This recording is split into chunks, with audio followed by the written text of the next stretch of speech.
Deferred revenue expenditure. जब कंपनियां अपने नए प्रोडक्ट को लॉन्च करती हैं तो वे उन प्रोडक्ट के एडवर्टीजमेंट पर हैवी एक्सपेंडिचर करती हैं। ये एक्सपेंडिचर इतने लार्ज अमाउंट का होता है कि इन्हें सेम अकाउंटिंग ईयर के प्रॉफिट एंड लॉस अकाउंट में चार्ज नहीं किया जा सकता है, क्योंकि ऐसा करने पर प्रॉफिट गिरता है या फिर कंपनी को लॉस हो सकता है। तो इस तरह के एक्सपेंडिचर को डिफर्ड रिवेन्यू एक्सपेंडिचर ट्रेड किया जाता है। पेप्सी, कोका कोला जैसी बड़ी कंपनियां अपने प्रोडक्ट के अवेयरनेस को बढ़ाने के लिए इस तरह का एडवर्टीजमेंट करती हैं। आइए समझते हैं deferred revenue expenditure and their accounting treatment. इस तरह के एक्सपेंडिचर रिवेन्यू इन नेचर होते हैं। इस तरह के एक्सपेंडिचर का बेनिफिट 1 साल से ज्यादा के समय के लिए प्राप्त होता है। ये एक्सपेंडिचर लार्ज अमाउंट के होते हैं। आइए इसके अकाउंटिंग ट्रीटमेंट को समझते हैं। ये एक्सपेंडिचर बैलेंस शीट के असेट साइड में लिखा जाता है और over a number of year इनको थोड़े थोड़े अमाउंट में हर साल प्रॉफिट और लॉस में चार्ज किया जाता है।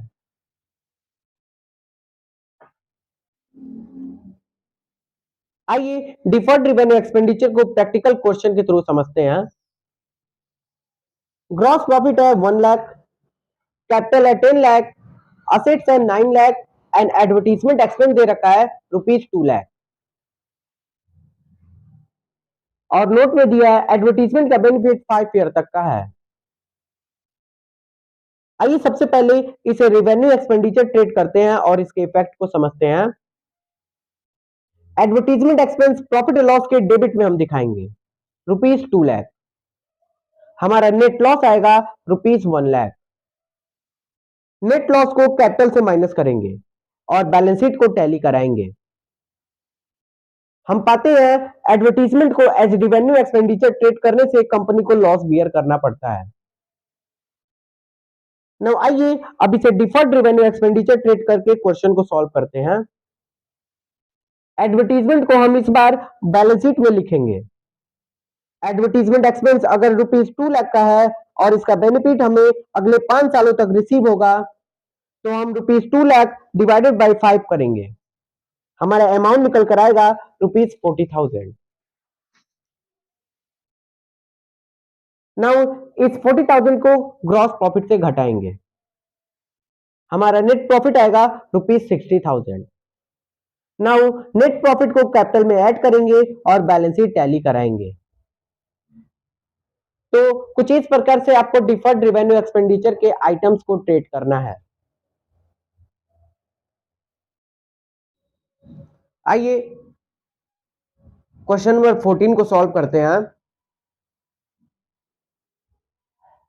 हमारे पास मिस्टर गौतम का ट्रायल बैलेंस दे रखा है और कुछ एडजस्टमेंट के आइटम दे रखे हैं।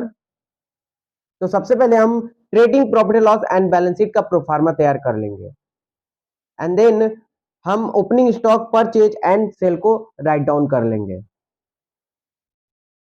तो आइए अब एडजस्टमेंट के आइटम्स को रीड करते हैं और उनको सबसे पहले फिल कर लेते हैं।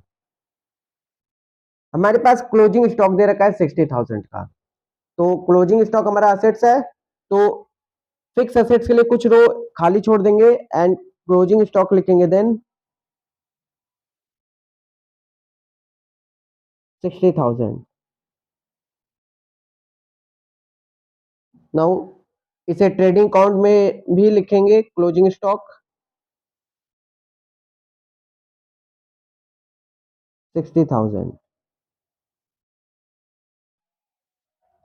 नेक्स्ट हमारे पास डेप्रिसिएशन दे रखा है प्लांट एंड मशीनरी पे, लूज टूल पर और फर्नीचर पर। तो सबसे पहले हम इन तीनों असेट्स को बैलेंस शीट में लिखेंगे।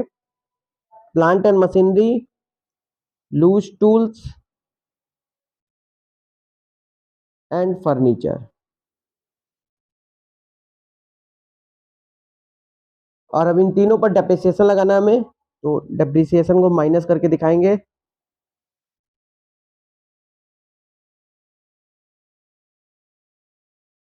प्लांट एंड मशीनरी हमारे पास ट्रायल बैलेंस में दे रखा है 40,000, तो 40,000 लिखेंगे। और लूज टूल्स है 3,000 एंड फर्नीचर दे रखा है 1200।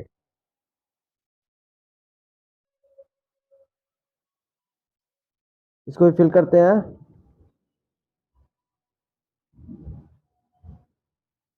प्लांट एंड मशीनरी का डेप्रिसिएशन है 5%। तो 40,000 का जब 5% निकालेंगे तो अमाउंट आएगा 2,000। इसको माइनस करेंगे और नेट अमाउंट को बाहर करेंगे। सेम लाइक लूज टूल पर है 15% का, तो 3,000 में 15% अगर निकालेंगे तो 450 माइनस करेंगे और नेट अमाउंट को बाहर करेंगे। और सेम लाइक फर्नीचर पे है 5%, तो 1200 का 5% 60 रुपए को भी माइनस करेंगे और नेट अमाउंट बाहर कर देंगे। नाउ इस डेप्रिसिएशन को प्रॉफिट एंड लॉस में भी दिखाएंगे। To depreciation,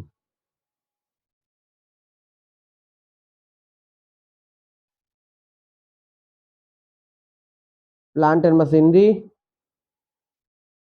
loose tools and furniture, 2,000, 450 and 60 रुपए। इनको ऐड करेंगे और नेट अमाउंट बाहर करेंगे। जितने भी एडजस्टमेंट के आइटम के निचले साइड से ही हम स्टार्ट करेंगे, ठीक है। एक रो हम एम्प्टी छोड़ेंगे नेट प्रॉफिट के लिए।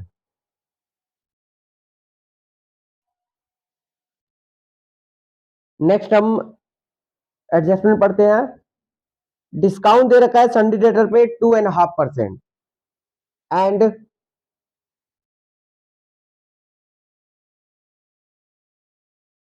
5% हमें प्रोविजन बनाना है बैड डेट पर। तो आइए इसको करते हैं। सबसे पहले हम डेटर के बैलेंस को बैलेंस शीट में लिखेंगे।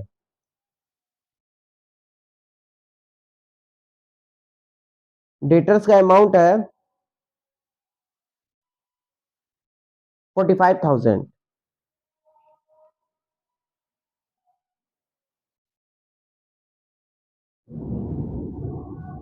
हमारे पास किसी प्रकार का फर्दर बैड डेट नहीं है, तो डायरेक्ट हम पीडीडी का अमाउंट निकालेंगे। पीडीडी हमारे पास 5% मेंटेन करना है, तो 45,000 का 5% निकालेंगे तो 2,250। इसको माइनस करेंगे और नेट अमाउंट हम कैरी करेंगे।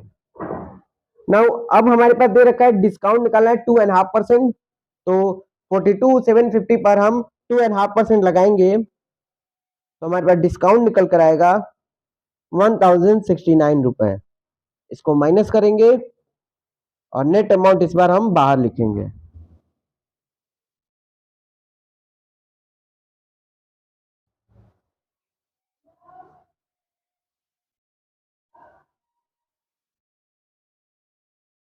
नाउ आइए अब प्रॉफिट एंड लॉस में इस चीज को रिकॉर्ड करते हैं। हमारे पास ट्रायल बैलेंस में बैड डेप दे रखा है 1,200। टू बैड डेप 1,200 और हमने इस बार हमें क्लोजिंग पीडीडी मेंटेन करना है 2,250। तो इसको भी ऐड कर देंगे, क्लोजिंग पीडीडी 2,250। दोनों को ऐड करेंगे और नेट अमाउंट बाहर करेंगे 3,450। नाउ डिस्काउंट भी हमने डेटर्स को दे रखा है, तो इसको भी रिकॉर्ड करेंगे, to discount on debtor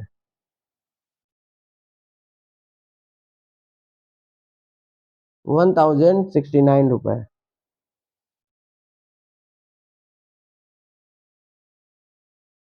now next हमें क्या करना है। नेक्स्ट हमारे पास दे रखा है only 3 quarter rent has been paid and last quarter rent being outstanding. हमारे पास आउटस्टैंडिंग रेंट दे रखा है। आइए सबसे पहले आउटस्टैंडिंग रेंट लायबिलिटी है, तो इसको लायबिलिटी साइड में लिखते हैं। अभी 2,700 केवल हमने पे कर रखा है, ठीक है। और ये हमारा 3 क्वार्टर के बराबर है, ठीक है। 1 ईयर में 4 क्वार्टर होते हैं, ठीक है। तो 3 क्वार्टर का पे है, यानी कि 1 क्वार्टर का नहीं पे है। तो 2700 अगर 3/4 के बराबर है तो ओवरऑल का कितना? तो इसके लिए हम क्या करेंगे, हम फ्रैक्शन को अपोजिट कर देंगे। तो 2700 इंटू 4/3 ये ओवरऑल का निकलेगा अमाउंट, और हमें केवल 1/4 का चाहिए तो 1/4। तो हमारे पास बैलेंस निकल कर आएगा आउटस्टैंडिंग रेंट का 900। अब सेम हम प्रॉफिट एंड लॉस में भी रिकॉर्ड करेंगे। सबसे पहले रेंट का बैलेंस दे रखा है हमारे पास 2700, और अभी भी 900 पे करना बाकी है, तो आउटस्टैंडिंग अमाउंट को भी ऐड कर देंगे। हमारा ओवरऑल का अमाउंट है 3600।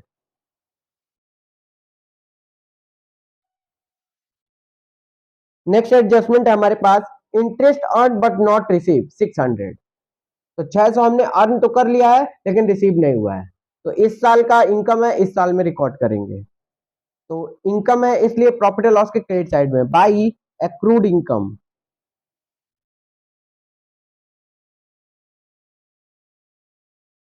600, एंड एक्रूड इंटरेस्ट हमारा असेट्स भी है तो इसलिए बैलेंस शीट में भी लिखेंगे एक्रूड इंटरेस्ट 600। नाउ आइए नेक्स्ट एडजस्टमेंट रीड करते हैं। Right of 1/4 of advertisement expense. हमारे पास ट्रायल बैलेंस में एडवर्टीजमेंट एक्सपेंस दे रखा है 3500, और इसमें से केवल 1/4 ही हमें राइट ऑफ करना है। इसका मतलब है हम प्रॉफिट और लॉस में केवल 1/4 ही दिखाएंगे। तो सबसे पहले हम एडवर्टीजमेंट एक्सपेंस को बैलेंस शीट में लिखेंगे। एडवर्टीजमेंट एक्सपेंस 3500, और इस 3500 का हम 1/4 निकालेंगे, माइनस करेंगे प्रॉफिट एंड लॉस के थ्रू 1/4।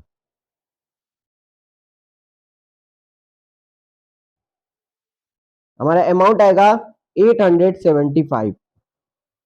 इसको माइनस करेंगे और बैलेंस अमाउंट को बाहर करेंगे 2625। नाउ इस 875 को हम प्रॉफिट एंड लॉस में दिखाएंगे टू एडवर्टीजमेंट एक्सपेंस।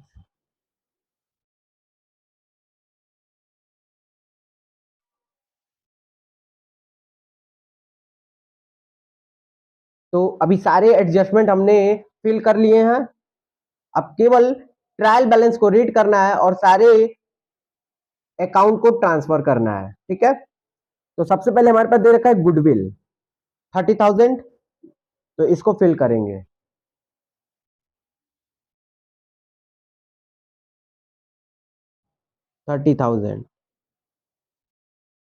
नेक्स्ट है लैंड एंड बिल्डिंग 60,000, तो लैंड एंड बिल्डिंग 60,000। नेक्स्ट है हमारे पास प्लांट एंड मशीनरी जो कि हो गया है, लूज टूल्स भी हमारा कंप्लीट है। नेक्स्ट हमारे पास बिल रिसीवेबल, तो बिल रिसीवेबल हमारा करंट असेट्स है, बिल रिसीवेबल 2000। स्टॉक दे रखा है opening stock 40,000, opening stock fill करेंगे 40,000। परचेज दे रखा है 51,000, तो परचेज है हमारे पास परचेज रिटर्न भी है 2650। तो हम क्या करेंगे, इसको इनर कॉलम में लिखेंगे 51,000 और माइनस करेंगे 2650, और नेट बैलेंस को बाहर करेंगे 48,350।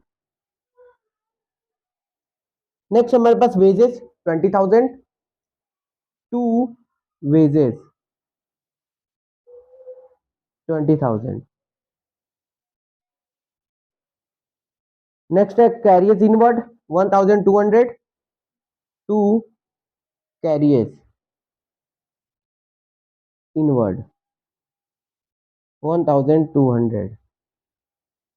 नेक्स्ट है coal and gas to coal and gas 5,600। Next है सैलरी 4,000 सैलरी हमारा इनडायरेक्ट एक्सपेंस है टू सैलरी 4000। नेक्स्ट देखो हमारे पास रेंट। रेंट हमारा कंप्लीट हो चुका है। Discount allowed 1500 to discount allowed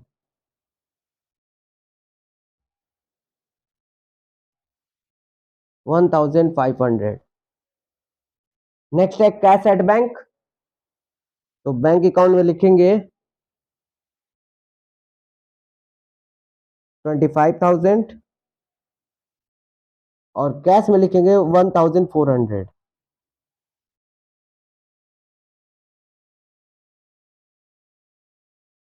next दे रखा हमारे पास सन्डी डेटर जो कि हो चुका है। Repair 1800 to repair 1800। Printing and stationery 600 to printing and stationery 600। Bad डेप्ट हो चुका है। एडवर्टीजमेंट भी हो चुका है। फर्नीचर एंड फिक्चर ये भी हमारा कंप्लीट है। General expense 250 to general expense 250। Next है इन्वेस्टमेंट 5000 का। इन्वेस्टमेंट को भी फिल करेंगे। इन्वेस्टमेंट 5000। ड्राइंग दे रखा है 15,000। तो ड्राइंग कैपिटल से माइनस करते हैं तो कैपिटल का बैलेंस लिखेंगे सबसे पहले। कैपिटल का बैलेंस है 2,03,000। अभी इसमें प्रॉफिट एंड लॉस ऐड या माइनस करना है। माइनस ड्राइंग और ड्राइंग का अमाउंट है 15,000। इसको माइनस करेंगे। नेक्स्ट हमारे पास दे रखा है carriers outward 1500 to carriers outward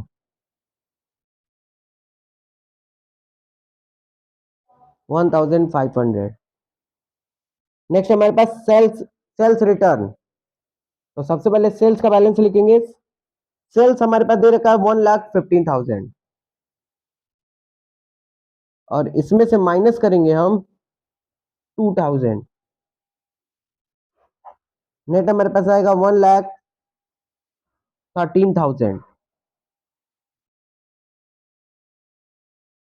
ना परचेज रिटर्न हमने फिल कर लिया क्रेडिट साइड का।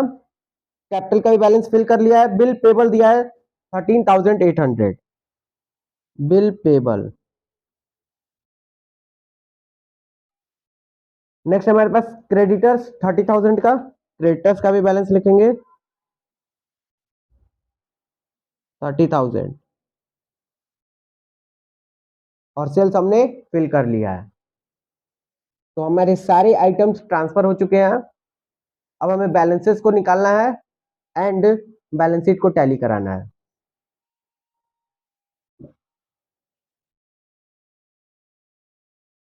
अगर हम ट्रेडिंग अकाउंट के क्रेडिट साइड को टोटल करें तो हमारे पास अमाउंट आएगा 1,73,000।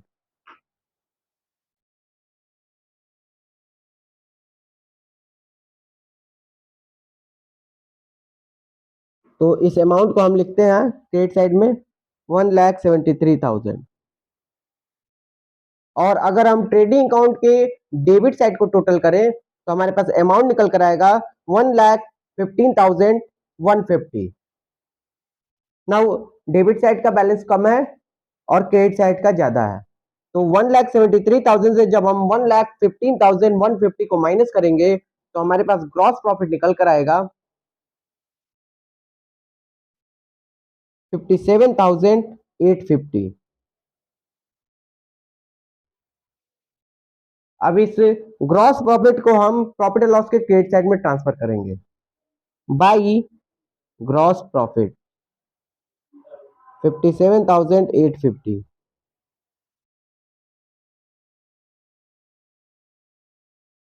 ट्रेडिंग अकाउंट को टैली करा लेते हैं।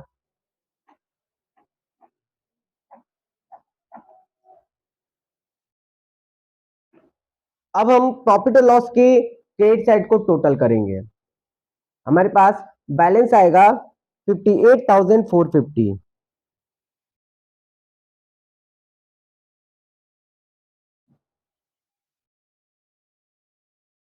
और अगर हम प्रॉफिट एंड लॉस के डेबिट साइड को टोटल करेंगे तो हमारे पास अमाउंट निकल कर आएगा 21,154। ठीक है, तो हमारा डेबिट साइड का बैलेंस प्रॉफिट एंड लॉस का कम है, तो 58,450 से जब हम 21,154 को माइनस करेंगे तो हमारे पास नेट प्रॉफिट निकल कर आएगा 37,296। अब इसको टोटल करेंगे,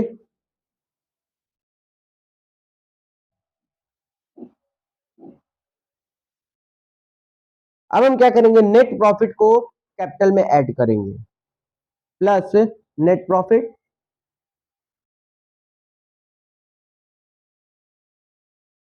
$37,296, capital plus net profit minus drawing, हमारा नेट बैलेंस आएगा 2,25,296। अब हम लायबिलिटी साइड को टोटल करेंगे, लायबिलिटी साइड का टोटल आएगा 2,69,996।